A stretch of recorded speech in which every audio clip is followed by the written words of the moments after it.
Hi, this is Jason Nickleby, Coordinator of Officials with the Minnesota State High School League, and this is basketball training tape number 6.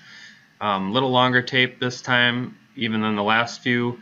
I put in some pregame topics that you can talk about and a couple play clips as well. Feel free to use what works for you and your crew, and you can leave the rest. I'm just trying to provide you some things to think about as we finish up the season. We've done a really nice job. Let's keep it up. And with that, let's get to the plays.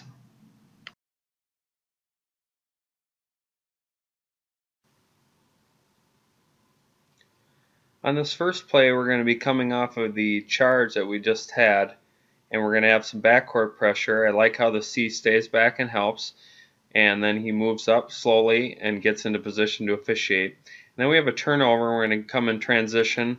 The lead does a nice job of hustling down, getting into position, and then he's stationary for this next play, which results in a blocking foul on the defense, which I think is properly called. We'll notice that the ball handler will get her head past the torso of the defender. Legal guarding position is now not maintained, and the contact is initiated by the defense, and the proper call is a blocking foul.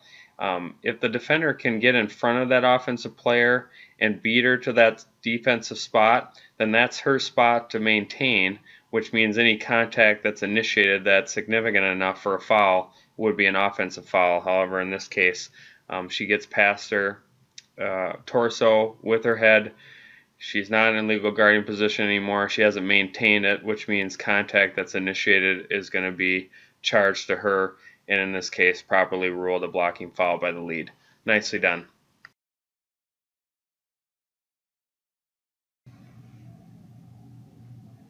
I wanted to show this sequence of plays because I think it's an excellent example of, first of all, really good judgment and officiating, and then also good crew philosophy, matching of calls, of plays, making sure we're on the same page as a crew. We just are a lot better off if we're on the same page as a crew, and this crew is here in this particular play sequence. So first play, you'll see we have a block shot on one end. Very nice play by number 12, and the lead is very patient, allows her to make a great defensive play, and she gets the nice block shot. And then we come back in transition off the block shot, and we're going to get into a half-court set, and finally a backcourt cut and a drive to the basket on table side. And then we have another nice block shot, which the lead is very patient, as well as the C, allows her to make a nice defensive play on both ends of the court. So a couple things. One, judgment-wise, we weren't anticipating the call. We were anticipating the play, and we allow two players to make very athletic defensive plays, nice clean block shots, and we don't put air in the whistle, which is excellent. And then as far as crew philosophy, if it's similar plays like these and we have a similar call, a no call in both cases, the coaches aren't going to get involved when we have similar officiating, similar judgments on similar plays. Now, we're not going to make something up that's not there just to match plays. So we're not going to match a bad call, that we make. We're not going to match another bad call with that. But in this case, we have an excellent no call followed by another excellent no call, and the coaches aren't. What is there to say at that stage if we are on the same page as a crew and we allow them to play good solid defense? We don't anticipate the call, and we just use good sound philosophy, good solid mechanics and judgment. If we do that on every game, on every play, as much as we can, we're going to be in really good shape, just like this crew is here. Very well done.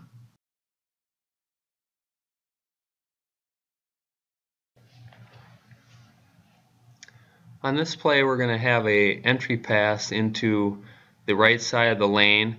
She'll begin her dribble, pick up the dribble, and at which time her left foot will be the pivot foot. And she takes a step with the right and picks up her pivot foot but doesn't put it back down, which means it's a proper no call for traveling. Mechanically, we have a flex We have the new trail. He's officiating a matchup, so he should stay there and officiate that matchup. And then once that matchup goes away from him, he can go up. I would stay put here in this case because he should help with traveling in this case. There isn't traveling in this play, and it's properly no-called, but he should stay low and help with this play. But ultimately, we've talked about this before with traveling. We're looking for the pivot foot. You need to find it when it's established. They can pick it up to shoot or pass, but they can't put it back down with the ball in their possession or start a dribble. Otherwise, we have a traveling violation. So proper no call here. Well done by the crew.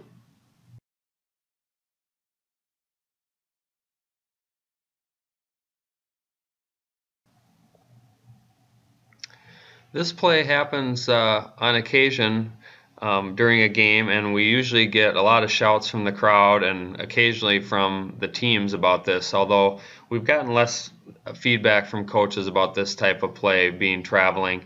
I think they understand the rule at this stage, but I just want to remind our officials of first the rule and secondly the mechanics side of it, which I think we do a nice job with on this play. So we have a rebound.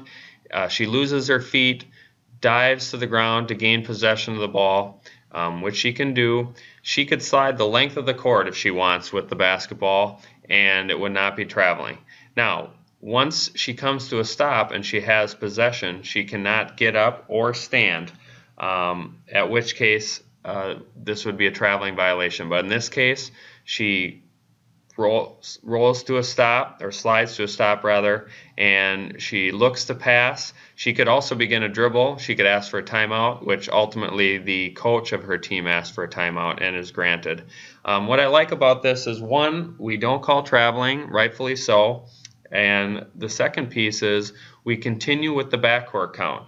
Sometimes we forget what we're supposed to be doing because of the unusual play situation that's happening in front of us. But in this case, we do a nice job of continuing to backcourt count and then a nice stop the clock signal and award the timeout to the offensive team. So well done by the new trail on this play.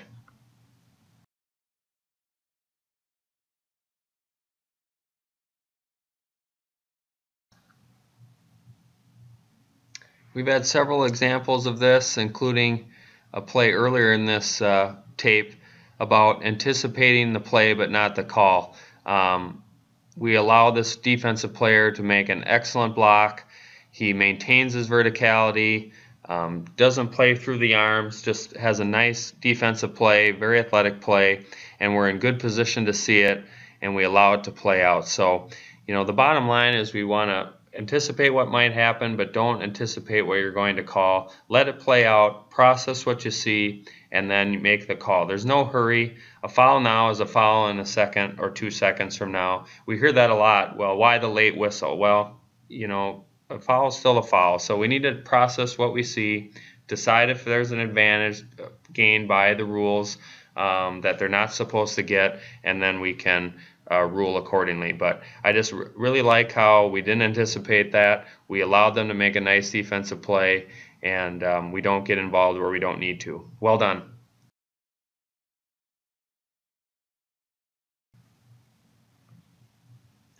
On this play, we'll talk a little bit more in depth about the traveling rule.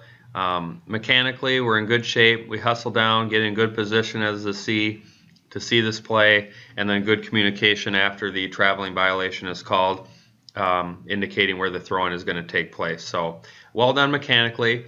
As for the rule, first, Article 1, a player who catches the ball with both feet on the floor may pivot using either foot. When one foot is lifted, the other is the pivot foot. So if you look at this, slow it down, he catches it with 2 feet on the ground, then he lifts his right foot, which makes his left foot the pivot foot. So now when he lifts the left foot to begin a dribble, we now have a traveling violation. Now, do we want to have the best eyes in the history of officiating and say that I can tell he traveled by a hair? I would suggest that we really make them big. But this is, by the book, a traveling violation, and these are the rules that are associated with ruling on that. So we have 2 feet on the ground, which means either foot can be the pivot foot. Right foot is lifted, making the left foot the pivot foot. So when he lifts the pivot foot to begin a dribble, that is now a traveling violation, and that is what is called in this situation. So rules-wise, those are the rules we need to know, and then mechanically, we're in good shape, good position to rule.